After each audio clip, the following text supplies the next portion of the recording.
नमस्कार फ्रेंड्स, मंजा एजुकेशन में आपका स्वागत है। फ्रेंड्स, इस वीडियो में हम सामान्य विज्ञान से संबंधित महत्वपूर्ण जो कि 15 प्लस प्रश्नों को इस वीडियो में कंप्लीट कराएंगे।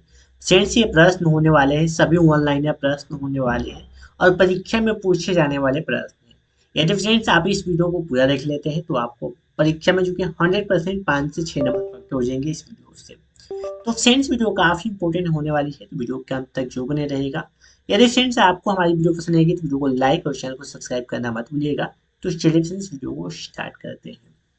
फ्रेंड्स, इसमें आज का हमारा फर्स्ट क्वेश्चन है, काफी इंपॉर्टेंट क्वेश्चन है फर्स्ट क्वेश्चन, जो कि ये मानव शरीर से संबंधित प्रश्न है ये। चलिए इसे हम देखते हैं और स्टार्ट करते हैं। दिया है फर्स्ट क्वेश्चन, रक्त जो कि शरीर के बाहर का कितना परसेंट होता है। तो जो हमारे शरीर में रक्त होता है यह शरीर के जो कि 7% होता है, यानी वजन का 7% होता है। कितना होता है? वजन का 7% होता है। जैसे कि आपका शरीर का वजन कितना है? 55 kg है। 55 kg है आपके शरीर का वजन। तो आप इसका जो कि 7% निकाल देंगे तो आपके शरीर में जो कि खून की मात्रा का पता चल जाएगा। तो फ्रेंड्स चलिए हम इसे निकालते हैं। जैसे मान लीजिए आपका वजन 50 kg है, इसका जो कि हम निकालेंगे कितना? 7%। तो 7% निकालेंगे तो ये हो जाएगा 100, यानी आप इसे डिवाइड कर सकते हैं और इससे 70 का कितना हो जाएगा? ये फिर 5 से डिवाइड करेंगे तो हो जाएगा 2। 5 दूना का 10, यानी यहाँ पे 2 हो जाएगा। 7 में 2 से भाग कर देंगे, यानी 7 में 2 से भाग करेंगे तो ये हो जाएगा, कितना हो जाएगा? दो तिहाई 6, ये बचेगा 10, यानी 3.3 लीटर के आसपास आपके शरीर में रक्त की मात्रा होगी। फ्रेंड्स, ये अनुमानता बताया गया है। 8% भी होता है, 7% भी होता है, यानी अधिकतम 7% होता है, न्यूनतम। अगला क्वेश्चन है, मनुष्य में रक्त की कुल मात्रा होती है। तो रक्त की मात्रा इस तरह नॉर्मली बता दी गई है, 5 से 6 लीटर। मनुष्य के शरीर में, एक सामान्य मनुष्य के शरीर में 5 से 6 लीटर रक्त होती है।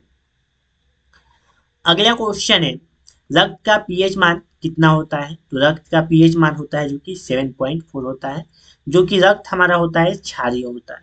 यदि पीएच स्केल पे 7 से कम हो तो होता है अम्लीय होता है, 7 होता है तो उदासीन होता है, और 7 से अधिक होता है तो क्षारीय होता है। तो ये 7.4 है तो ये क्षारीय है। अगला क्वेश्चन है, रक्त को शुद्ध कौन करता है। तो रक्त को शुद्ध करता है किडनी या वृक्क करता है। जिसे किडनी करता है, जिसे हम बोलते हैं वृक्क भी बोलते हैं या किडनी भी बोलते हैं। अगला क्वेश्चन है, लाल रक्त कण बनते हैं, यानी कहाँ बनते हैं लाल रक्त कण। तो ये अस्थि मज्जा में बनते हैं। कहाँ पे? अस्थि मज्जा में लाल रक्त कण जो कि बनते हैं। अगला क्वेश्चन है, लाल रक्त कण का जीवन काल कितना होता है। तो ये होता है 20 से 120 दिन होता है लाल रक्त का जीवन काल। अगला क्वेश्चन है हमारा, श्वेत रक्त कण का जीवन काल कितना होता है। तो इसका जीवन काल होता है 2 से 4 दिन तक। कितना होता है? 2 से 4 दिन तक श्वेत रक्त का जीवन काल होता है। अगला क्वेश्चन है, श्वेत रक्त कण को क्या कहते हैं। तो इसे कहते हैं ल्यूकोसाइट्स। ल्यूकोसाइट्स श्वेत रक्त कण को कहते हैं, जिसे श्वेत रक्त कण को हम बोलते हैं क्या? W B C. इसे बोलते हैं व्हाइट ब्लड सेल भी बोलते हैं, व्हाइट ब्लड सेल, जिसे हिंदी में श्वेत रक्त कणिका बोलते हैं या कण बोलते हैं। अगला क्वेश्चन है, लाल रक्त कण को क्या कहते हैं। इसे बोलते हैं, लाल रक्त को बोलते हैं आरबीसी, इजी सेलर, यानी आरबीसी को हम क्या कहते हैं। तो इसे कहते हैं जो कि एरिथ्रोसाइट्स। क्या कहते हैं? एरिथ्रोसाइट्स बोलते हैं। आरबीसी का फुल फॉर्म होता है रेड ब्लड सेल, जिसे हिंदी में लाल रक्त कणिका बोलते हैं या कण बोलते हैं। अगला क्वेश्चन है, शरीर का ताप नियंत्रण, यानी नियंत्रक कौन है। तो शरीर का ताप नियंत्रक है हाइपोथैलेमस ग्रंथि। कौन है? हाइपोथैलेमस ग्रंथि। अगला क्वेश्चन है, सर्वदाता रक्त समूह सा होता है। तो सर्वदाता रक्त समूह ओ को माना जाता है। किसे माना जाता है? ओ को माना जाता है। अगला क्वेश्चन है, मनुष्य का हृदय कितनी बार धड़कता है। तो ये 1 मिनट में 72 बार धड़कता है मनुष्य का हृदय। अगला हमारा क्वेश्चन है, मानव खोपड़ी में कितनी हड्डी, सुनिए यहाँ पे, चलिए देखते हैं। मानव खोपड़ी में कितनी हड्डियां होती हैं। तो ये होती है मानव खोपड़ी में जो कि 8 हड्डियां होती है। कितनी होती है? 8 हड्डियां होती है। अगला क्वेश्चन है, स्वस्थ मनुष्य की श्वसन दर क्या होती है। तो यह होती है 16 से 18 बार पर मिनट श्वसन दर यह होती है। अगला क्वेश्चन है मस्तिष्क का वजन कितना होता है। देखिए प्रश्न बार बार आपको परीक्षा में पूछा जाता है एसएससी जीडी में, तो ये प्रश्न इंपॉर्टेंट है, आप इस क्वेश्चन को इंपॉर्टेंट टिक कर सकते हैं। 1350 से 1400 ग्राम होता है मस्तिष्क का वजन। यहाँ पे दिया है मस्तिष्क का सबसे बड़ा भाग क्या कहलाता है, तो यह कहलाता है परामस्तिष्क, कहलाता है मस्तिष्क का बड़ा भाग जिसे बोलते हैं सेरेब्रम। सेरेब्रम भी बोलते हैं, जिसे परामस्तिष्क भी कह सकते हैं। अगला क्वेश्चन है ब्रेक, जिसे हम बोलते हैं किडनी का वजन कितना होता है, तो इसका वजन 150 ग्राम यानी हम बोलते हैं 150 ग्राम तक बोल सकते हैं। अगला क्वेश्चन है सबसे बड़ी हड्डी कौन सी है, तो सबसे बड़ी हड्डी है जो कि फीमर, जो जांग में पाई जाती है। कहाँ पे पाई जाती है, जांग में पाई जाती है। अगला हमारा क्वेश्चन है सबसे छोटी हड्डी कौन सी है, तो यह है स्टेपिज, जो कि कानों में पाई जाती है। कहाँ पे पाई जाती है, कानों में पाई जाती है स्टेपिज। अगला हमारा क्वेश्चन है सबसे मजबूत हड्डी कौन सी है, तो सबसे मजबूत हड्डी जबड़ों की हड्डी है सबसे मजबूत हड्डी। अगला क्वेश्चन है सबसे कठोर तत्व यानी शरीर में है, सबसे कठोर तत्व शरीर में कौन सा है, तो यह है एनिमल। हमारे शरीर में सबसे कठोर तत्व है जो कि कहाँ पे पाई जाती है, दांतों में पाई जाती है। अगला क्वेश्चन है सामान्य रक्तचाप कितना होता है, तो सामान्य रक्तचाप होता है 120/80 मिलीमीटर, यानी जिसे बोलते हैं mmHg।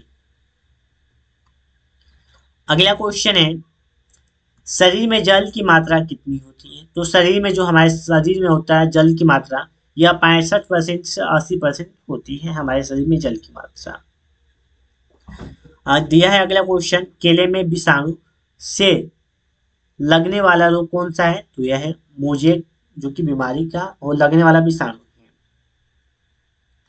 अगला क्वेश्चन है टमाटर में विषाणु से लगने वाला रोग, तो यह है पत्तियों में जो कि ऐंठन, पत्तियों में क्या हो जाता है, ऐंठन हो जाता है टमाटर में जब विषाणु लगने लगते हैं तो।